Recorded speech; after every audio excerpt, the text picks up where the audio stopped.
पैसे से सत्ता, सत्ता से पैसा, फिर पैसे से सत्ता और फिर सत्ता से पैसा, और अब तो हद हो गई गुंडागर्दी से सत्ता और सत्ता से गुंडागर्दी। हमारे राजनेता इन कंपनियों से रिश्वत लेते हैं, पैसे लेते हैं इनसे, चुनावी चंदा लेते हैं इनसे और फिर गुलामी करते हैं। इसका मुकाबला ये लोग अमेरिका से करवा रहे हैं, जहां पे ये अमेरिका की पॉलिसियां थोप रहे हैं। यहां क्या है, यहां इस देश के 45% बच्चे कुपोषण का शिकार हैं, जिनका वजन पूरा नहीं है, जिनकी बढ़वार पूरी नहीं है, जिनका खून पूरा नहीं है। इस देश की रक्षा की आपने, और इस देश में अन्न भी नहीं था। अमेरिका ने हमारे देश के प्रधानमंत्री को कह दिया था कि तेरे देश की जान मेरी मुट्ठी में है, अगर चाहूं तो तेरा देश भूखा मर जाएगा अगर मैं अनाज देना बंद कर दूं। पीछे कांग्रेस को हराया था कि कांग्रेस को हराने का किया, बीजेपी को बनाया, उसके बाद निकले। अरे आपके बीच से भी अच्छे लोगों ने निकलते क्या? अरे अपने बीच से पंचायती कैंडिडेट खड़े कर लिया करो, ये नहीं हो सकता क्या? इस देश के अंदर अगर आप लोगों में से कोई बीमार हो जाए, 20 लाख रुपए का, 50 लाख रुपए का इलाज कराना पड़ जाए, हाथ खड़े करके दिखाना कितने लोग करवा लेंगे? कोई नहीं करवा पाएगा। और जिनके पास 2 किल्ले जमीन होगी, 4 किल्ले जमीन होगी, बेच के करा लेगा, बेच के करा लेगा। परिवार का जी बचाना है, और जिसके पास है ही कुछ नहीं, वो क्या बेच के बचा लेगा? मरेगा। हमारी तो उत्तम खेती थी, जब देश आजाद हुआ हम कर्जई नहीं थे, उत्तम खेती थी। आज हमें किसने लूट लिया? आज हमारी उत्तम खेती क्यों नहीं बची? कौन बचाएगा इसको? कौन सोचेगा इसके बारे? सम्मानित मंच, सभी किसान संगठनों के माननीय नेतागण, सभी खाद्य पंचायतों के माननीय सरदारों, सामने बैठे सभी हमारे भाइयों, बुजुर्गों, प्यारे बच्चों, हमारी मातृशक्ति, हमारे मीडिया वाले भाई, साथियों, आपको जरूर ज्यादा टाइम लग गया है, लेकिन चारा नहीं है कोई। टाइम भी लगेगा, लड़ना भी पड़ेगा, मुकदमे भी झेलने पड़ेंगे, जेलें भी काटनी पड़ेंगी, लठ भी खाने पड़ेंगे, शहीदियां भी देनी पड़ेंगी। क्योंकि चारा क्या है आपके पास? हम जिंदा रहने के लिए लड़ रहे हैं, हम अपने अस्तित्व के लिए लड़ रहे हैं। युद्धवीर जी बता रहे थे कि 1942 में अमेरिका में 60% खेती में थे, 60% लोग, अब नहीं बचे। यहां भी तो वही होने वाला है, लेकिन अमेरिका और भारत में अंतर क्या है? अमेरिका में अगर बच्चा भी पैदा होता है तो वो जिम्मेवारी सरकार की है इलाज कराना। अगर अमेरिका का नागरिक बच्चे को पाल नहीं सकता तो सरकार ले जाती है बच्चे को, सरकार पालती है कि तेरे बस का नहीं है बच्चा पालना, अपनी मर्जी से ले जाती है।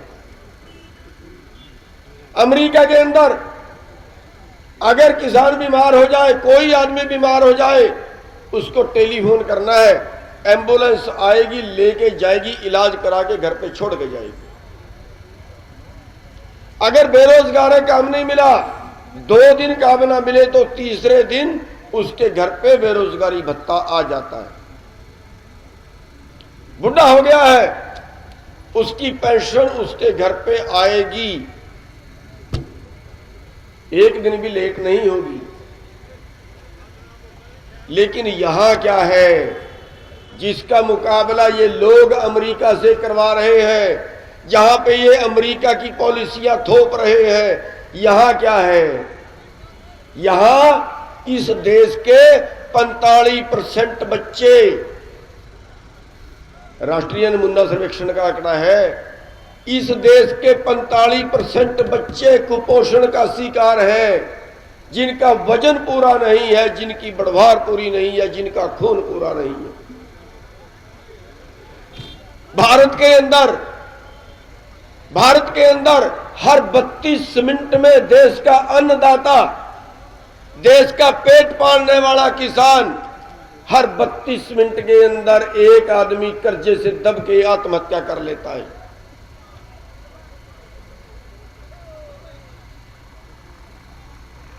इस देश के अंदर पूरी दुनिया में भुखमरी में 102वें स्थान पे चला गया है हमारा देश, गरीबी में 102वें स्थान पे चला गया, 107 देशों में।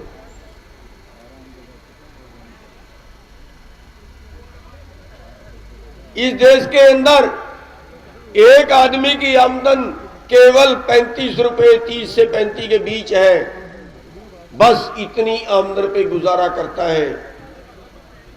2014 का आंकड़ा है कि 17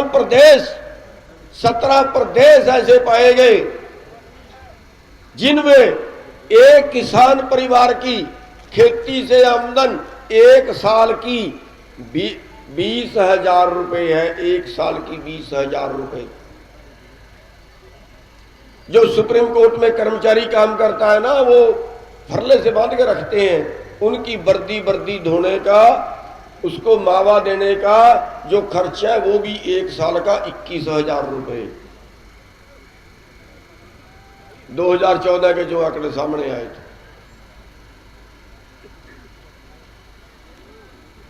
यानी हमारी लड़ाई जिंदा रहने की है। भूख से आज हमारे देश में 20 करोड़ लोग ऐसे हो गए हैं जिनको 2 वक्त की रोटी नहीं मिलती, भूखमरी में चले गए, केवल 2 टाइम की रोटी नहीं मिलती, बाकी सुविधाएं तो बहुत दूर की बात है।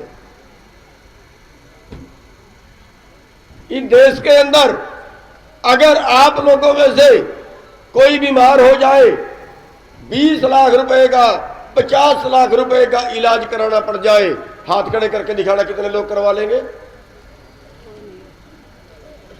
कोई नहीं करवा पाएगा।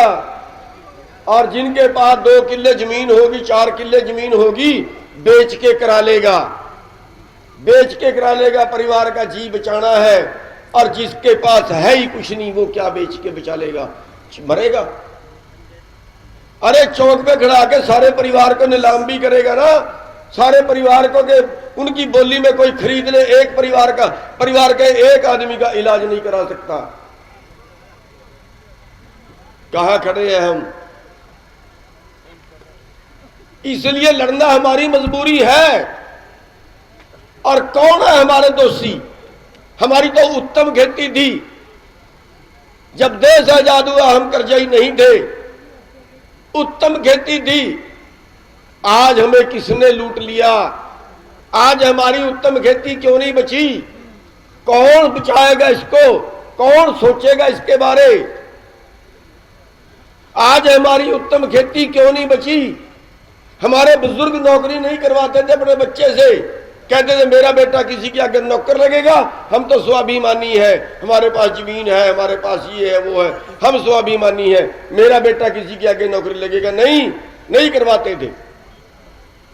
1962 की लड़ाई के बाद सरकार ने हाथ फैलाए थे आपके आगे, सरकार के नुमाइंदे आए थे हमारे बुजुर्गों के घर पे, उनको कहा था तेरे पास 4 बेटे हैं, 4 बेटे हैं, एक बेटा सेना में भर्ती करा दे देश की रक्षा के लिए, एक बेटा दे दे। हमने दिए थे। लेकिन आज क्या हुआ? इस देश की रक्षा की आपने, अरे इस देश में अन्न भी नहीं था। अमेरिका ने हमारे देश के प्रधानमंत्री को कह दिया था कि तेरे देश की जान मेरी मुट्ठी में है, अगर चाहूं तो तेरा देश भूखा मर जाएगा अगर मैं अनाज देना बंद कर दूं। जय जवान जय किसान का नारा दिया था, खेत में किसान सीमा पर जवान का नारा दिया था। मेहनत की आप लोगों ने, पैदा कर दिया। 140 करोड़ आबादी का पेट भरने के बाद भी अनाज बचा हुआ है। सीमा पे हमारे जवान रोज शहीद होते हैं, आपके परिवारों से हैं। फिर हमारी हालतमंदी क्यों है? जब आपने ज्यादा पैदा कर दिया फिर गरीब कैसे हुए? फिर किसने लूटा? हमें लूटा हमारे देश के कानून ने, हमारे देश की नीतियों ने। नीतियां किसने बनाई? हमारे नीतिकारों ने, हमारे नेताओं ने। और वो नेता किसने चुने? वो आपने चुने। आपने जाति के नाम पे वोट दी, आपने धर्म के नाम पे वोट दी, आपने गुमराहों के वोट दी और उन लोगों को वोट दी जो पैसे की चमक दिखा गए, आपके वोट ले गए। पैसे से सत्ता, सत्ता से पैसा, फिर पैसे से सत्ता और फिर सत्ता से पैसा। और अब तो हद हो गई, गुंडागर्दी से सत्ता और सत्ता से गुंडागर्दी। साथियों, कैसे लूटा? 1967 के अंदर आज क्या हो रहा है? हर 7 साल में किसान वर्ग की आमदन हर 7 साल में अपने बराबर के दूसरे वर्ग से आधी रह जाती है, आधी रह जाती है। अगर दूसरे वर्ग के एक साल में 100 रुपए बढ़ते हैं तो किसान के एक साल में 84 रुपए बढ़ते हैं। अगले साल फिर यही अंतर, उसके अगले साल फिर यही अंतर और 7 साल में आपका जो दूसरे वर्ग वाला है उसकी आमदन आपसे 2 गुनी हो जाती है, यानी आप उसके आधे रह जाते हो।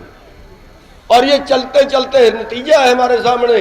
1967 के अंदर जिस कर्मचारी के 100 रुपए तनख्वाह थी उसकी आज कम से कम 40,000 है, 400 गुना बढ़ गई है। और आपके भाव, जहां जिसके फसल के 100 रुपए से खेती होगी, ज्यादा पैदावार होगी, आपने ट्रैक्टर कर्जे पे लिया, आपने ट्यूबवेल कर्जे पे लगवाया और वो कर्जा बढ़ता गया और आप ब्याज देते गए, ब्याज देते गए। आज हिसाब लगा लीजिए, जितना आपने 1967 के अंदर कर्जा लिया था उसी का आज ब्याज लग लग के जितना आप दे चुके, आप जितना आज कर्जा है इससे कई गुना ज्यादा ब्याज दे चुके हो। और पूरे देश के किसान, जिसमें पिछले 20 सालों में 4 लाख किसान मर चुके हैं, कितना कर्जा है? अगर एग्रो इंडस्ट्री का कर्जा अलग निकाल दें, एग्रीकल्चर का जो कर्जा है 7.5-8 लाख करोड़ के करीब। टोटल जो खेती में आप लोगों ने कर्जा लिया पूरे देश ने, मजदूर भी साथ में आ गए, पूरे देश में 8 लाख करोड़ का कर्जा है, जिसमें हर 32 मिनट में एक किसान मर जाता है। और इसी देश के अंदर, इस देश के लुटेरों ने, इस देश के पूंजीपतियों ने, इस देश के कारपोरेट ने, इस देश की कंपनियों ने 15 लाख करोड़ यानी आपके सारे कर्जे से 2 गुना बैंकों का मार लिया, जिसको हम एनपीए बोलते हैं, जो वसूला नहीं जा सकता, जो किसी कानून के दायरे में रह के उससे नहीं लिया जा सकता। उनके पास उससे कई गुना की संपत्ति है लेकिन कोई उनकी कुर्क नहीं करता। आपकी 2 लाख में 2 किले जमीन कुर्क कर लेंगे। गोहाना के अंदर एक ट्रैक्टर लिया था, आइसर ट्रैक्टर, 27 कनाल जमीन उसने रहन की थी, बैंक ने अपने नाम कर दी। कब तक लुटोगे? अरे बैंक वाला आता है ना गांव में जमीन कुर्क करने के लिए, बिठा लो वहीं पे, बांध लो वहीं। किसान मजदूर एकता जिंदाबाद, किसान मजदूर एकता जिंदाबाद। और बोलो सरकार से, बोलो सरकार से कि पहले वो 15 लाख करोड़ वसूलिए, फिर हमारे पास वसूलने के लिए है।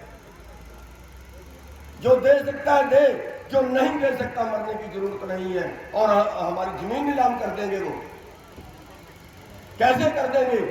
सारे गांव को इकट्ठा करिए, बांध लीजिए वहीं जो हमारी जमीन को करने के लिए आ जाए। 100 जगह से हमने भगाया, एक जगह भी किसी की कुर्की नहीं होगी, सैकड़ों जगह से भगाया करके। साथियों, कब तक बर्दाश्त करोगे? कैसे जिंदा रहोगे? ये कानून बना दिए, आपकी सारा एग्रो बिजनेस चंद लोगों को दे दिया। 25 रुपए किलो सेब खरीद रहे हैं कश्मीर के किसान से और आपको यहां जाके बेच रहे हैं 250 रुपए किलो अडानी। छोटे व्यापारी सारे खत्म। 25 रुपए किलो खरीद के 250 रुपए किलो।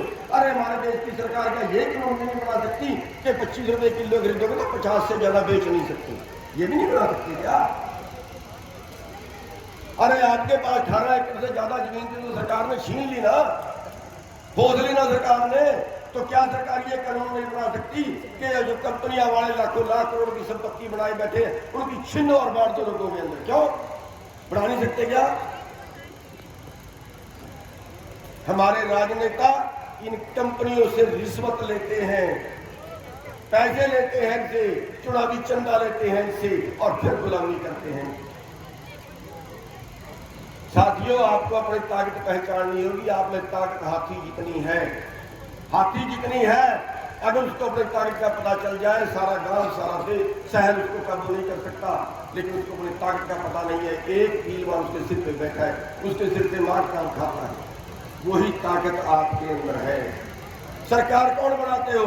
आप लोग बनाते हो ना, और पटक दीजिए उस सरकार को।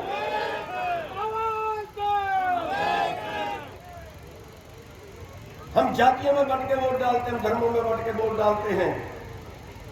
साथियों, अपने आर्थिक मुद्दों में वोट डालिए ना, अपने हालातों में वोट डालिए ना।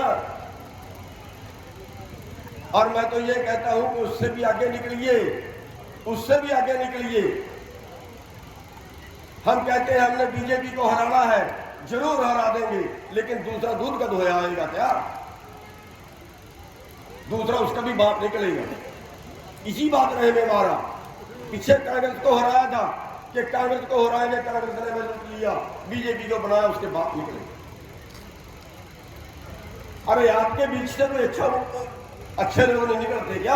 अरे अपने बीच से पंचायती कैंडिडेट खड़े कर लिया करो। ये नहीं हो सकता क्या? हो सकता है, खूब हो सकता है, लेकिन जब हमारे पास वोट का टाइम आता है, जब तो हम ठेकेदार बन जाते हैं, कड़वे चाटते हैं राजनीतिक पार्टी लोग, तब तो हम हिंदू मुसलमान बन जाते हैं, मुसलमान बन जाते हैं, कोई दलित बन जाते हैं, कोई जाट बन जाते हैं, कोई सिख बन जाते हैं। साथियों, इन चीजों से ऊपर उठना होगा हमें। और मैं थोड़ी सी एक बेनती और करूंगा, क्योंकि जल्दी अपनी बात को समाप्त करूंगा, बहुत देर से आप बैठे हैं। ये जो आंदोलन चल रहा है, ये आंदोलन नहीं, इसके आगे भी हमेशा के लिए। अगर इस देश में हमें जिंदा रहना है तो हमें इन जातियों और धर्मों से बहुत ऊपर उठना पड़ेगा। हमें अपना भाईचारा कायम करना पड़ेगा। हमारी बहन कह रही थी हमारे स्टेट में जातियों के दंगे बहुत होते हैं। अरे नजदीक लगाइए, हम छोटे बड़े भाई हैं, दलित हमारे भाई हैं, इसी देश में पैदा हुए, इसी जमीन में पैदा हुए हैं, हमारे गांव में पैदा हुए हैं, हमारे भाई हैं। सर छोटू राम जी सोचतों के लिए लड़े हैं, अंबेडकर साहब सोचतों के लिए लड़े हैं। एक ही नीतियां थी दोनों की कि लूटने वाले जो है उनके खिलाफ आवाज उठाई। इकट्ठे लड़ सकते हैं, लेकिन बस थोड़ा सा वहम है, आप उसमें निकाल दीजिए। जितने हमारे किसान भाई हैं ना, इस भाईचारे को बनाइए। जितने हमारे किसान भाई हैं ना, वो अपने घर में अंबेडकर साहब की फोटो लगा लीजिए। और जितने हमारे दलित भाई हैं ना, वो अपने घर में सर छोटू राम की फोटो लगा लीजिए। अरे गले मिलिए, गले मिलाइए इन मजदूरों को, गले मिलाइए इन दलित भाइयों को। अछूत नहीं है ये, और जब तक हम अछूत समझते रहेंगे तब तक हम पिसते भी रहेंगे, कोई नहीं बचा सकता। साथियों, हमें अच्छा लगा कि आज की जो स्टेज है वो बहन कांतालड़िया जी को दी। ऐसा ही हमारे बीच में भाईचारा बढ़ना चाहिए, आगे के लिए हम बढ़ाएं। सब धर्म, कोई धर्म आपस में नहीं लड़वाता, सारे उस परमात्मा का प्रचार करते हैं। धर्म के ठेकेदार हमें लड़वाते हैं। साथियों, ये जातियों के, धर्मों के बस इस जंजाल से बाहर निकले। और मैं एक बेनती और ये करना चाहूंगा कि हमारा जो आंदोलन चल रहा है, आप सभी खातों के सरदार यहाँ पे बैठे हैं। आपकी बात, आपका पूरा जो आपका अधीन जितना भी क्षेत्र है वो मानते हैं। हर गांव से 10 आदमी हर गांव से 10 आदमी आप धरने पे रखें, पहले अगले चले जाए, पहले आ जाए। हर गांव से केवल 10 आदमी। अरे 10 तो कुछ भी नहीं है, हर गांव से केवल 10 आदमी धरने पे रखें। ये जरूरी है, धरनों पे हमारी संख्या कम हो गई है। सरकार को ये नजर ना आए, वैसे तो आप काम के लिए आ, तो सरकार को ये नजर ना आए कि कहीं इनमें कमजोरी आ गई। और साथियों, एक हम और बता देना चाहते हैं कि सरकार कहीं इस भड़ेखे में ना रही कि ये कुछ करना नहीं जानते। सरकार इस भड़ेखे में ना रहे कि शायद डरते हुए सरकार ये सोच लेगी ये डरते हुए बैठे हैं धरने पे, इसके आगे नहीं बढ़ते। सब कुछ करना जानते। 26 जनवरी को देख लिया होगा, 26 जनवरी को देख लिया होगा। बस हम शांति बनाए रखना चाहते हैं और कहा ये हमारे पे लठ पेलते हैं ना, हम बर्दाश्त कर रहे हैं, हम बर्दाश्त कर रहे हैं। एक सीमा होती है बर्दाश्त करने की भी। सैकड़ों लोगों के सिर पाड़ दिए, सैकड़ों की हड्डियां तोड़ दी हरियाणा सरकार ने, कई 100 मुकदमे बना चुके हैं। और हरियाणा सरकार का मुख्यमंत्री कहता है ना लठ उठा लो, और वैसे नहीं बोल रहा, अचानक नहीं है, संयोग नहीं है। हरियाणा का मुख्यमंत्री उसी दिन बोल रहा है लठ उठा लो, और उत्तर प्रदेश में उसी दिन किसानों को कुचल दिया जाता है सरकारी गुंडों के द्वारा। अचानक नहीं है, ये सैकड़ों गुंडे इकट्ठे होते हैं और हमारे पे हमले करते हैं। चेतावनी दे देना चाहते हैं सरकार को कि जिस दिन लठ हमने उठा लिया ना, उस दिन तुम्हारा कुत्ता भी गल में नहीं घुसेगा। हमारे सबर का इम्तिहान वाले,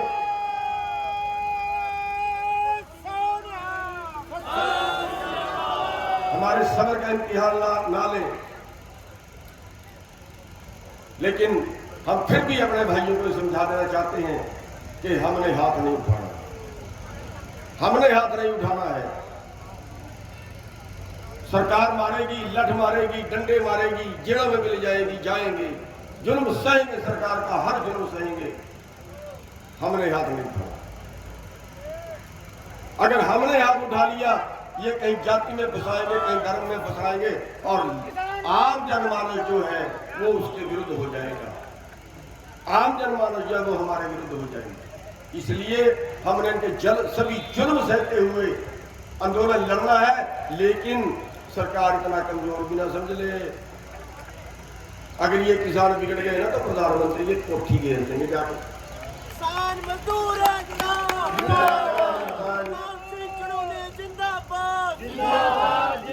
अभी हम शांति से बैठे हैं, सरकार के पास अब भी टाइम है इस आंदोलन को निपटा ले और किसानों की बात मांग ले। हमने कोई रियासत नहीं मांग रहे, हम तो खाली MSP मांग रहे हैं। पिछले 15 साल में 45 लाख करोड़ लूट लिया, सरकार की ही रिपोर्ट है। 15 साल में 45 लाख करोड़ MSP से कम दिया और 8 लाख करोड़ में हम मर रहे हैं। अरे डाके का तो हिसाब किताब कर ले, मर जो कम से कम। साथियों, आपके धन्यवादी हैं, आप इतनी देर से बैठे हैं, ध्यानपूर्वक आपने सुना। आप सभी का बहुत बहुत